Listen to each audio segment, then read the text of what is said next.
어제 트럼프 관세 여파에도 불구하고 국내 증시 나름은 잘 선방을 해줬죠. 코스피와 코스닥이 모두 하락 마감하긴 했습니다만 낙폭이 다른 아시아 증시 대비해서는 상당히 우호적이었습니다. 코스피가 0.7% 그리고 코스닥이 0.2%대 지수 하락을 보였고요. 그 가운데서 외국인들의 매도세는 강했지만 기관과 개인들의 방어가 시장의 지수를 살려줬습니다. 특히 관세에 상대적으로 안전한 바이오나 IT 종목들의 강세가 있었고요. 다만 반도체나 자동차와 같이 수출주들은 급격하게 하락세가 가파라지는 모습이 포착이 되기도 했습니다. 그런 가운데 어제 외국인과 기관들의 매수 흐름을 확인을 해보시면은 외국인은 이 IT 종목 위주로 네이버, 카카오 사들이는 모습이 포착이 됐고요. 기관 쪽에서는 이 하나오션이나 삼성바이오로직스, SK하이닉스 등 반도체와 제약바이오 그리고 최근에 굉장히 주가가 긍정적이었던 조선 대형주로 사들인 모습이 나왔죠. 그 가운데 국내에만 집중돼 있는 정치 이슈가 계속해서 부각이 되면서 어제도 정치 테마주들의 주가 급등은 나왔습니다. 상한가 간 종목들이 이날장에서도 연일 이어졌고요. 그리고 52주 신고가를 돌파하고 있는 테마주 성향들이 계속해서 강해졌던 하루였습니다. 그 가운데 어제 업황별로의 흐름을 놓고 봤을 때는 이 트럼프 정부의 관세 수혜주 그리고 피해주 이렇게 크게 두 틀로 나눠서 볼 수가 있겠는데요. 이 수혜주들은 전반적으로 나름 가격 상승을 유지를 해줬지만 피해주들은 일제히 급락을 했습니다. 다음 장 함께 보시죠. 이 수혜주들로 볼 수 있는 섹터는 지금까지 저희가 방송에서도 많이 다뤄봤었던 업종들이 되겠습니다. 특히 엔터테인먼트 관련주들 지금 사이클적으로도 이미 상승 구간에 들어와 있는 만큼 실적에 대한 기대감이 이 상호관세와 관련해서 수혜 섹터의 더 큰 폭의 상승으로 이끌어주는 모습인데요. 이날 디어유가 7% 가까이 급등하는 모습을 보였는데 하반기로 갈수록 실적 개선 기대감이 더 나오고 있기 때문에 이 트럼프 수혜주뿐만 아니라 실적에 대한 펀더멘털까지 현재는 튼튼한 상황이다 생각을 해볼 수가 있겠습니다. 그리고 히토리오 관련주들도 이날 증시에서 상승 흐름을 보였습니다. 미국과 중국의 갈등이 심화되고 있는 가운데 지속적인 수혜가 예상이 된다라는 게 그 배경이었고요. 이 유니온 그룹주들도 일제히 이날장에서 상승 마무리를 지었습니다. 그리고 제약바이오 관련주들도 이날 증시에서 개별주들 위주로 움직임이 나오긴 했었는데 일단은 당장 상호관세 부과 대상에서 제외됐다는 소식과 함께 추가적인 상승이 나왔는데 또 오늘 새벽에 나온 속보에 의하면 제약바이오 그리고 반도체까지도 이 품목별 관세가 부과될 수 있다, 곧 발표한다는 소식이 전해져서 오늘 증시에서의 변동성은 주의를 해보시는 게 좋겠습니다. 자, 그런 가운데 피해 섹터로는 수출주들이 굉장히 크게 흔들렸죠. 그 안에서도 반도체나 자동차 관련주들 생각을 해볼 수가 있겠고요. 특히 어제 상호관세 발표할 때 트럼프 대통령이 이 자동차 산업과 관련된 코멘트를 굉장히 길게 내놨었는데 해당 여파로 반도체보다도 자동차 관련주들의 주가 하락이 더 강하게 나왔었던 하루였습니다. 그리고 미국 증시에서도 의류 관련주들이 시간 외에서 급락하는 모습이 나왔는데 해외 공장을 두고 있는 의류주들 이날 증시에서 국내에서도 큰 폭의 가격 하락이 나왔습니다. 영업무역도 10% 넘게 하락을 했고요. 비비안도 12%대 주가 하락을 맞이했습니다.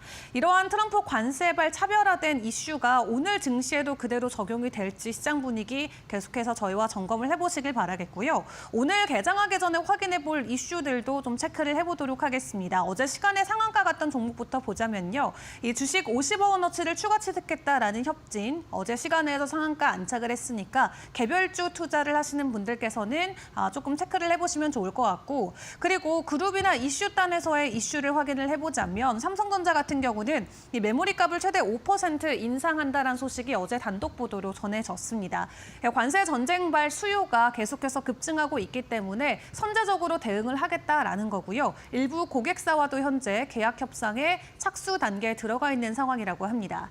하반기로 갈수록 반도체에 대한 실적 개선 기대감도 커지고 있는 상황인데 기본적으로 메모리값, 낸드, 디램 등등의 가격 상승이 삼성전자 실적에도 크게 한몫을 해줄 것 같고요. 일단 메모리값이 최대 5%까지 인상된다는 소식이 있지만 또 반도체를 놓고 품목 관세가 부과될 수 있다는 우려감도 동시에 있어서 오늘 반도체 관련주들은 어느 쪽에 조금 더 힘을 실어줄지 지켜봐야 될 것 같습니다. 예, 그런 가운데 변압기와 관련된 관세 결정안도 오늘 좀 발표가 될 것 같습니다. 일단은 그룹단 안에서 좀 차별화된 장세가 보여질 것으로 예상이 되고 있는데요. 일진전기 같은 경우는 18% 그리고 LS 일렉트릭이 17%에 가까운 관세를 받아가는 것처럼 보이는 반면에 효성이나 SG현대 같은 경우는 이 면제 대상에 현재 올라가 있는 상황입니다. 이 해당 그룹들은 미국 안에서 생산 시설을 가지고 있기 때문에 이러한 여부들이 관세에 영향을 준 것으로 보여지는데 그렇다면 이 변압기 안에서 효성과 SD현대 일렉트릭이 조금 차별화된 모습을 가져갈 수 있을지 오늘 증시에서 해당 종목들의 움직임도 같이 주목을 해보시죠. 그리고 한한령 관련해서 대표적으로 엔터테인먼트 관련주들 어제도 오름폭을 보였는데 오늘도 추가적인 상승이 기대가 됩니다. 배우 이정재 씨와 정우성 씨가 중국 알리바바에 직접 찾아갔다라면서 이 사진이 한 장이 공개가 됐습니다. 현재 알리바바 같은 경우는 엔터테인먼트 산업을 적극적으로 육성하기 위해서 여러 가지 좀 사업안들을 개시를 하고 있는 상황인데 지금 우리나라를 대표하는 배우들 그리고 또 엔터테인먼트의 사장이기도 하죠. 지금 중국의 회사를 만나서 어떤 부분들을 논의했는지 구체적으로 공개된 것은 없지만 아마도 한중 협력과 관련된 부분들이 논의됐을 것이다라는 예측과 함께 한한령 해제에 대한 기대감이 계속해서 올라가고 있습니다. 이미 관세의 수혜주로도 분류되고 있는 가운데 실적도 좋고 여기에 최대 변수였던 중국까지 우호적으로 변화가 된다면 엔터테인먼트나 콘텐츠 관련주들의 주가 상승이 더욱더 가파라질 수가 있겠는데요. 해당 부분까지 오늘 증시에 반영이 될지 같이 기다려보시죠.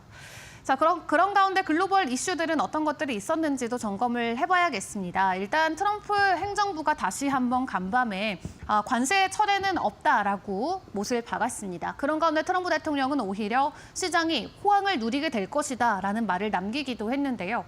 일단 관세와 관련해서는 이 다른 국가에서 먼저 이 협상을 하지 않는 한 트럼프와 행정부는 추가적인 변화를 주진 않을 것이다라고 입장을 재차 확인하고 있는 가운데 다른 주요국들은 어떤 대응을 보여주고 있는지도 점검을 해봐야겠습니다.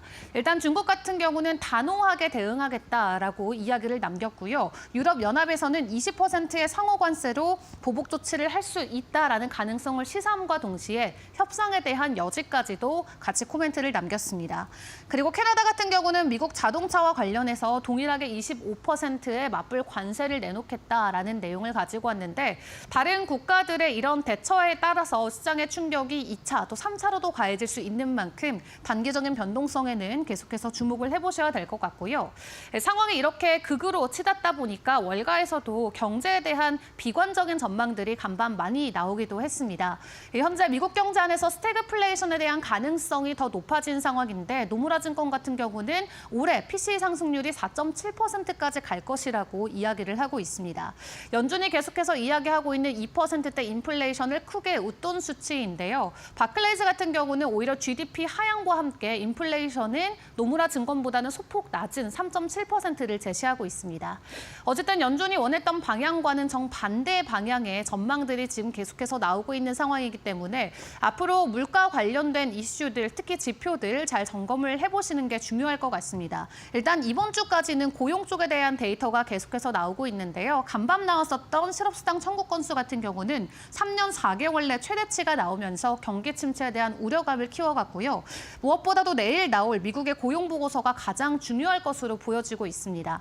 이번 한 주 동안 나왔던 이 ADP의 민간 고용이라던가 그리고 돌츠 보고서 그리고 실업 청구 건수를 놓고 봤을 때 아직까지는 시장의 경기 침체에 대한 가능성이 더욱더 큰 것으로 보여지는데 이 앞서서 월가들 같은 경우는 PCE 인플레이션에 대한 상승도 예측을 했지만 실업률이 올 한 해 동안 계속 증가될 것이다라는 코멘트도 같이 내놨거든요. 그렇기 때문에 오늘 발표되는 고용 보고서 그 안에서도 실업률의 지표를 꼼꼼하게 체크를 해보시는 게 중요할 것 같습니다. 일단 트럼프의 관세가 본격적으로 전쟁 국면으로 치닫고 있는 가운데 이번 달에는 이 유럽 그리고 한국에서 금통위가 열리게 됩니다. 미국 같은 경우도 현재 금리 인하에 대한 압박에 계속해서 놓이고 있는 가운데 주요국들은 어떤 결정을 내리게 될지 시장에 어떤 변동성이 나오게 될지 지켜보시는 게 중요할 것 같습니다. 일단 1차적인 금리 인하와 함께 시장 안에서 유동성이 증가되고 그 안에서 위험 자산에 대한 투자 심리가 다시 살아날 수 있게 될지 1차적으로 체크를 해보시는 게 중요할 것 같아요. 같은데요. 간밤 뉴욕 증시 3대 지수가 일제히 최악의 폭락을 맞이한 만큼 오늘 국내 증시의 방향성도 다소 어려울 것으로 전망은 되고 있습니다. 국내 증시의 분위기 꼼꼼하게 저희와 챙겨보시길 바라겠습니다. 개장 때 다시 인사드리겠습니다.